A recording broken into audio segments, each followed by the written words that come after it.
Salve, torcedor vascaíno, mais um Faísca Taon na área, véspera do último jogo do Vasco no ano de 2021. Essa procissão, que não termina mais, que essa Série B, pífia, vergonhosa que o Vasco fez. Graças a Deus, amanhã é o último ato, o ato de uma equipe de fracassados que não conseguiu o seu objetivo.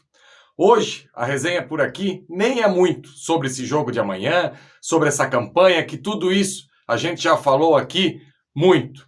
A resenha de hoje é o seguinte: temos dois favoritos para assumirem cargos no Vasco, Ricardo Gomes, Anderson Barros. A resenha hoje é sobre esses dois personagens e também no quadro A Camisa do Faísca, a primeira camisa da capa do Vasco, no ano de 1995.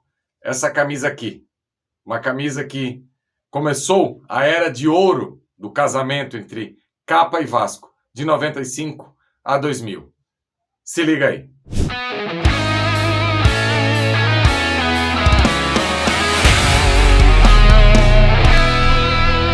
Salve, galera!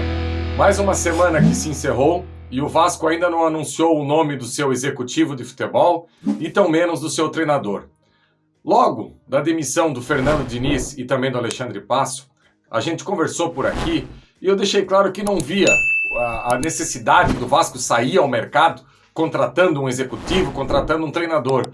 Eu ainda brinquei que o tiro tinha que ser certeiro, que o Vasco tinha que ter certeza daquilo que está fazendo.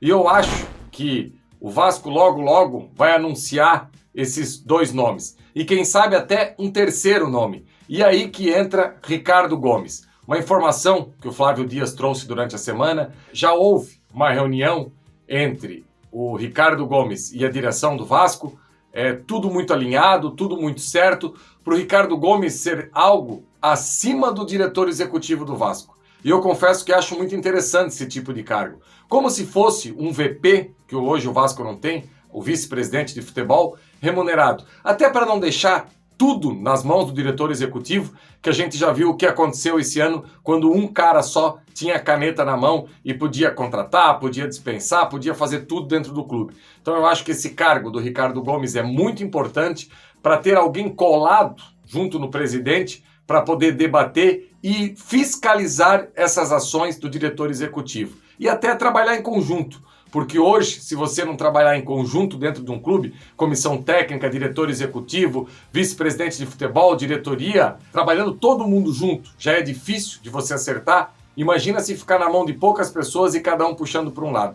Então eu vejo com bons olhos, sim, essa contratação do Ricardo Gomes.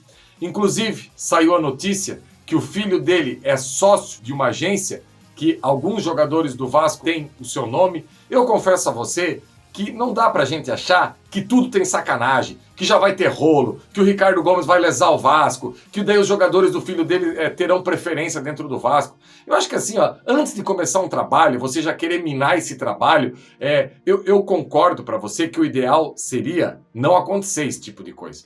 Eu acho que se não houvesse esse conflito, ok. Mas também, você deixar de contar com alguém com a experiência do Ricardo Gomes por esse fato, serve até mais para tomar cuidado e prestar atenção naquilo que será feito. Então eu não vejo isso como um grande empecilho.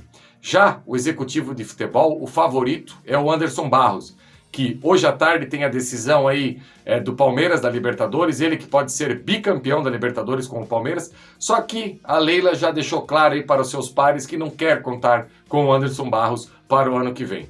O Anderson Barros, que foi o último diretor executivo do Vasco, com algum sucesso em 2017, conseguiu fazer aquela equipe, contratou Gilberto, contratou Wagner, o Wellington, aquela equipe que junto com os garotos ali, com o Paulinho, com o Douglas, com o Matheus Vital, conseguiu a vaga na Libertadores da América. A equipe do Vasco aí conseguiu a 6ª colocação naquele Campeonato Brasileiro, faltou pouco aí até para chegar no G4. Então eu vejo que o Anderson Barros hoje trabalha numa estrutura diferente, trabalha no Palmeiras, que tem dinheiro, que pode pagar bons salários, mas lá atrás já ajudou o Vasco, um cara que conhece o mercado, um cara que tem bons contatos. Então eu acredito que também pode ser um bom nome. Claro que o torcedor queria Rodrigo Caetano, Alexandre Matos, mas eu vejo que o Anderson Barros pode sim ocupar esse cargo também. E para fechar, o técnico ainda está em aberto, alguns falam em Zé Ricardo, alguns falam em Dorival. Eu prefiro o Dorival, mas se for o Zé Ricardo, até pode reeditar essa parceria com o Anderson Barros de 2017. Enfim, torcedor, eu acho que no nosso próximo encontro semana que vem, essas peças do tabuleiro já estarão preenchidas e o Vasco já vai ter aí a espinha dorsal da comissão técnica e da diretoria para o ano de 2022. E no quadro, a camisa do Faísca, eu mostro esse modelo aqui do ano de 1995. O primeiro modelo que a capa fez para o Vasco. Tem a Cruz de Malta aqui na gola, a capa bordada pelo lado de dentro, patrocínio da Lousano, número 11, uma camisa aqui que eu tenho guardado com muito carinho. O ano de 95, que o Vasco não foi bem no Campeonato Brasileiro, não foi bem no Campeonato Estadual. O Vasco vinha de um tricampeonato, 92, 93, 94, e em 95 acabou ficando em quarto lugar no Campeonato Carioca. Campeonato Brasileiro, então, nem se fala. O Vasco foi o 20º, uma campanha muito ruim mesmo. De bom desse ano, o surgimento do Reizinho, do Juninho Pernambucano, que estreou no Campeonato Brasileiro de 95, só que ainda não era capa, porque o Vasco veio de 94 de finta, aí teve um período ali de transição da pênalti e depois entra a capa. Na estreia do Juninho ainda não era a capa, era a pênalti. Depois, no meio do Campeonato Brasileiro, o Vasco vem com esse modelo da capa aqui. A primeira vitória, 1-0 em cima de São Paulo, com um gol do Valdir Bigode. Na estreia, o Vasco acabou empatando de 0-0 com esse modelo aqui da capa. Valeu, galera! Espero que vocês tenham gostado. Deixe seu like, compartilhe nos seus grupos de WhatsApp, nos seus grupos de Telegram. Acompanhe a gente nas redes sociais, no @avvascaínos, no @GianFaísca1. Vou procurar sempre estar interagindo com vocês e a gente se encontra na próxima semana. Como falei, eu acho que até lá o Vasco já preencheu todos esses cargos e a gente dá o start na temporada de 2022. Um abraço, galera!